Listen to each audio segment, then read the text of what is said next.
pagi anak-anak yang terkasih, bagaimana kabar kalian? Ibu berharap kita semua tetap sehat dan kuat. Jangan lupa untuk memakan makanan yang bergizi ya. Anak-anakku, sekarang sudah memasuki bulan Desember. Tak terasa ini sudah hampir saatnya kita merayakan Natal. Anak-anak, biasanya kita senang menyambut bulan Desember karena ada yang bilang ini bulannya liburan, waktunya jalan-jalan. Tapi memang tahun ini kita belum bisa keluar ya. Tapi biasanya kalau kita jalan-jalan atau ke tempat wisata, terkadang kita melihat seorang pemandu wisata. Pernahkah kamu melihat seorang pemandu wisata? Biasanya pemandu wisata ini memiliki sekelompok orang yang dia pandu. Apabila ada orang yang tersesat dari kelompoknya, maka orang tersebut akan menghubungi pemandu wisatanya. Mengapa? Karena dia tidak begitu mengetahui tempat tersebut. Orang yang paling mengetahui seluk-beluk tempat wisata itu adalah si pemandu wisata sendiri. Pemandu wisata adalah pemimpinnya. Bukankah demikian setiap kita, anak-anakku? Kalau kita tersesat dalam kehidupan yang berdosa, apakah kita bisa menyelamatkan diri sendiri? Apakah kita bisa mencari jalan keluar dari kehidupan yang berdosa ini?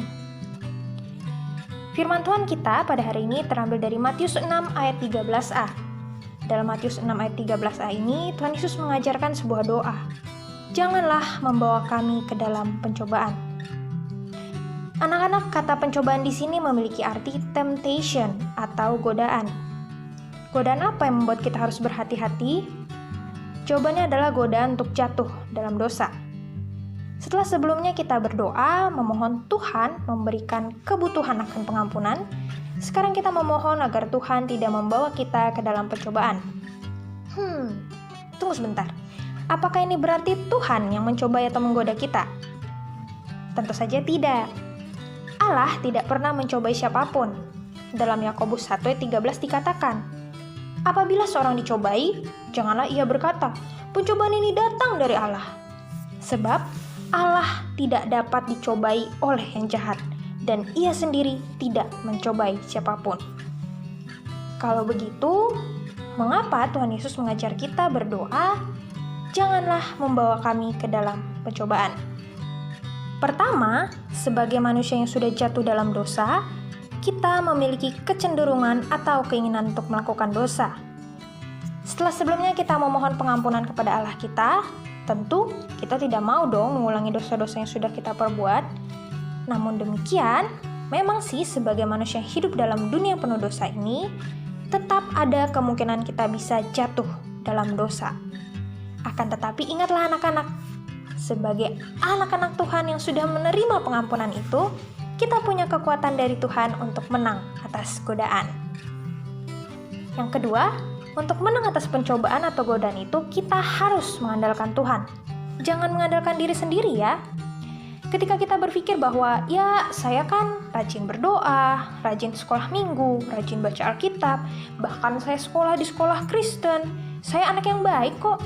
Anak-anak, ketika kita berfokus pada kekuatan diri kita, disinilah kita mulai mengandalkan diri kita sendiri.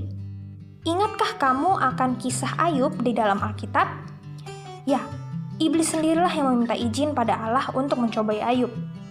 Allah mengizinkannya karena ia mengenal Ayub. Dan Allah tahu Ayub begitu dekat dengan Allah dan akan tetap berpegang pada Allah. Kita akan menang hadapi pencobaan atau godaan iblis bila kita mengandalkan Tuhan, bukan diri kita sendiri. Anak-anak, ada berbagai macam godaan atau cobaan yang bisa kita hadapi.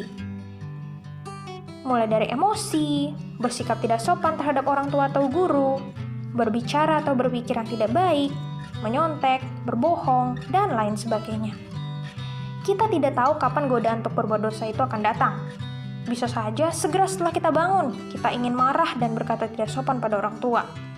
Bisa saja godaan itu tiba-tiba datang di siang hari ketika kita selesai sekolah, atau malam hari nih menjelang kita mau tidur. Kita tidak tahu kapan godaan itu akan datang. Oleh karena itu, kita perlu berdoa, memohon pada Tuhan agar kita tidak jatuh ke dalam dosa pada saat menghadapi pencobaan atau godaan. Kiranya kita selalu mengingat untuk mengandalkan kekuatan dari Tuhan dalam melawan pencobaan dalam hidup kita. Anak-anak yang terkasih, ingatlah, Tuhan tidak hanya menemani ketika kita sedang menghadapi pencobaan, tetapi Tuhan yang menjadi kekuatan. Ia akan menolong kita menang atas segala pencobaan atau godaan. Marilah terus berusaha menjauhi segala godaan dan mengandalkan Tuhan dalam menghadapinya. Amin.